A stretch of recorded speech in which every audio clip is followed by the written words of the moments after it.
Callum. Welcome back to FoPro, to YouTube. Welcome back. We haven't uploaded in a while. Been pretty, I'd like to say busy, but we haven't really been that busy. We've just been rubbish. It's been a hiatus. Just the awkward second album. Indeed. But we are back, and today we're going to talk about something very special. Yeah, so we've teamed up with the Lead Cycle Tour Euro Cup, or LCT Euro Cup for short, who've recently launched, which is effectively a league of races spanning the whole season, and at the end of the season, a grand champion is announced. So the racing starts in January and goes all the way through to the Grand Prix de Wallonie in September. We're going to be giving you a short overview of the format of the racing, and in today's video we're going to be looking at the first event in the series, which is the Challenge Ciclista Mallorca. I didn't even attempt to pronounce it. Do you think the living room is cycling-y enough? I put Piking. For this guy. It's Mr. Veronk, Housewife's favourite. The LCT Cup have teamed up with some sponsors, so we're going to be getting some promo deals for all of you lovely people. For this video we teamed up with Avis. There's a promo code and a link down below. It lasts all year, so if you can check them out, it'd be really helpful. I'm putting the logo. So what's the format of the LCT Euro Cup? So basically, there's 13 races, in total 17 days of racing across the season. Various different courses, some for the climbers, some for the sprinters, which will basically lead to a lot of exciting racing. Points are required throughout the season, and we'll run through the format of that shortly. At the end of the season, the grand champion's announced, and there'll be a bit of a prize giving party at the last event, which, as mentioned, is the Grand Prix de Wallonie in Belgium. Races in the LCT Euro Cup are scored like this. The winner gets 50 points, and points go all the way down to 20th. That rider gets 1 point.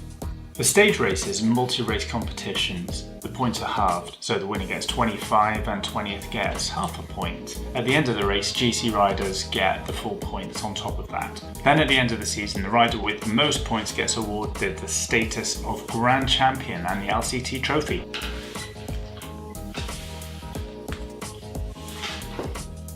Each event has a fan zone, entertainment and so on, and eventually roll out a sporty for each and every event. So basically the whole thing is to create a party atmosphere and give you a good weekend away. So let's move on to our first event, the Challenge Ciclista Mallorca. And you're going to have to excuse our terrible pronunciation of all Spanish words here, but the race obviously takes place in the cyclist mecca of Mallorca. The first edition of the race took place in 1992, and for a number of years it only attracted domestic Spanish teams. The first non-Spanish winner didn't come until 1998, when silver medalist and multiple Dutch champion Leon van Bon took the win. What was he silver medalist in? The Olympics. Rowing. This year's edition has attracted a whole load of World Tour teams. Like who? Like Movistar, Lotto Soudal, Bora Hansgrohe, Trek Segafredo, Katusha Alpecin and UAE Team Emirates. They're all taking the start line this year. That is some excellent general knowledge, Si. That was off the top of my head. In addition to the World Tour teams, there'll be a further 12 pro-continental teams and 5 continental teams taking the start line, all hoping to set down an early season marker. For a lot of riders, the Challenge Mallorca is the start of the European cycling season, and it means that they can get some miles in their legs in warmer climates without having to take the plane down to the southern hemisphere. The Challenge Mallorca takes place over 4 days, but isn't a stage race in the traditional sense, as riders aren't obliged to race each stage. At the end of the challenge, a kind of unofficial winner is announced. The first race in the challenge is a Trofeo Sasalines, which is in total about 180k long and finishes up the super steep second cat climb of the Puig de San Salvador. Previous editions have been won by riders like John Degenkolb, Andre Greipel and so on. But with the summit finish, that's unlikely to be the case this time. Who do you reckon's a good contender? I'd keep an eye out for Tim Wellens and Valverde racing on his home soil in his brand new World Champions kit. The race starts in Campos and finishes, as we just mentioned. Did we mention? We did, on the Puig de San Salvador. It's 176.9 kilometers in total. The profile is pretty rolling. It's got 1,200 meters of ascent. It's got 4 fourth category climbs, 1 second category climb for the finish. So race 2 is the Trofeo Andrax, which is a massively lumpy day for everyone, starting in Andrax, finishing in Luceta. It says here that it is 168.5 kilometers long. Profile is lumpy with 3,450 meters of ascent. Oh, it's going to be a hard one. Definitely for everyone. Who do you think is the man for the day? Well, looking at the course, there's the summit of the Puigmayo after approximately 130k and a 30k sort of rolling descent down to the finish.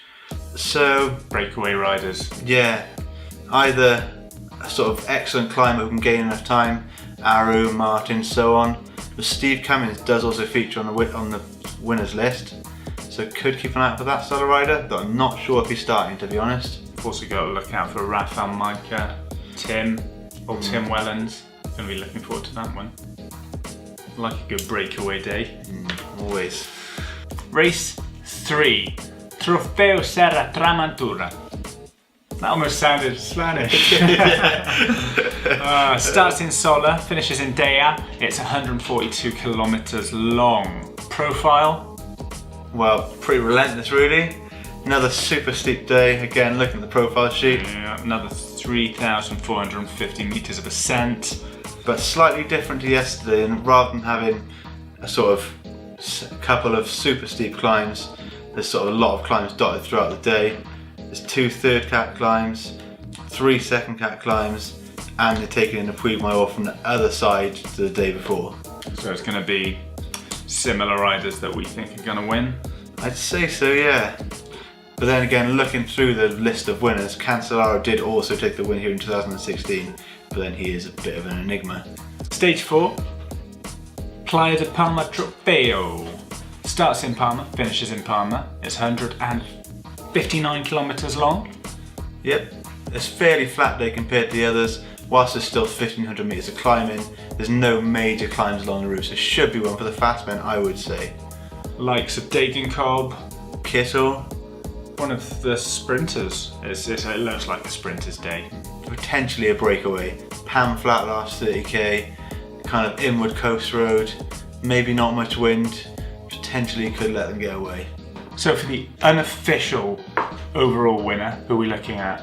I'd probably say, given the profile of all the other stages, it's going to be a kind of Ardennes classic style rider maybe, like Rafa Micah, Valverde, Wellens, who we've given quite a lot of airtime today. But potentially one of the sort of sprinters who can kind of get over climbs. That was our super quick overview of the LCT Euro Cup. We're going to be bringing you further races throughout the season. Our next race is the Volta Limburg Classic in the Netherlands in a few weeks' time. Don't forget to take advantage of our sponsor's kind offer. Details in the description. You say that? Yeah. Don't forget to like and subscribe to make sure you keep up to date with all the races. There you go. Super short episode. Probably good. You don't want to listen to us rambling on all day. See you soon.